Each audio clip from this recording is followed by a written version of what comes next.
Malaysia, Dr. Asim Hussein, Chairman, Dr.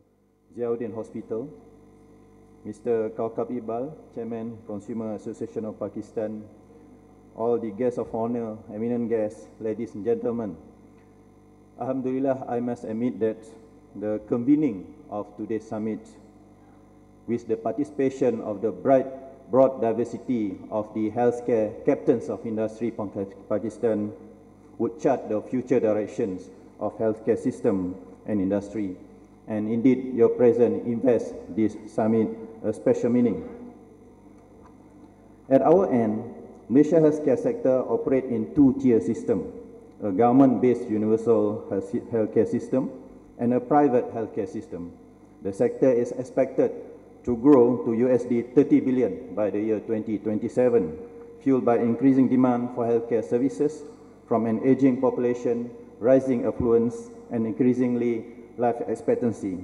The success of Malaysia's healthcare sector can be attributed to investment in the world-class facilities, resulting in the public and the private hospitals providing specialist services.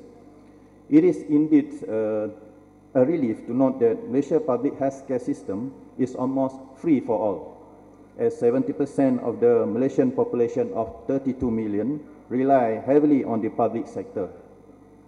Malaysia has some of the lowest medical fees in the world, with the government subsidizing up to 98% of the healthcare costs.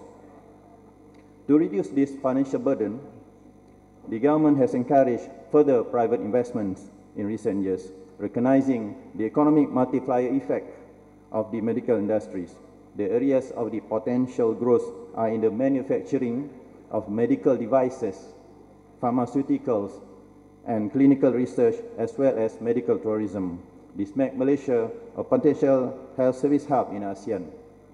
Export of medical devices were valued at USD 5.6 billion in 2020. Over 90% of the medical devices manufactured in Malaysia are being exported, and with over 50% of this going to the US, to Germany, Japan, and China. And Malaysia supplies 60% of the world market for medical gloves and 80% for catheters. Malaysia medical devices industry comprises of more than 200 manufacturers, of which 30 are multinational that have made Malaysia their manufacturing base. These include reputable names such as Abbott, Braun, and Toshiba Medical System. This positions Malaysia as the medical device manufacturing hub in ASEAN, as well as an outsourcing destination for many multinationals. Malaysia views this industry as high potential growth that can revitalize the manufacturing sector alongside electrical and electronics, chemical and machinery and equipment subsectors. On medical tourism, Malaysia is on the track to become the preferred destination for medical tourism in ASEAN. From seeing 640,000 medical tourists in 2011, the country attracted more than 1 million of the medical tourists last year, earning revenues of more than USD 433 million. We had also established an agency called the Malaysia Healthcare Travel Council, or MHTC, designated to facilitate and promote the country's healthcare travel industry by establishing public-private partnership at home as well as abroad.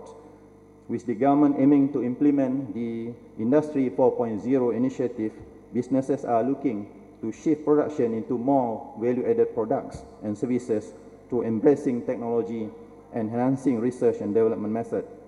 And way forward, Malaysia will undertake a medium to long-term reform of its healthcare sector while gradually aiming to increase healthcare spending every year.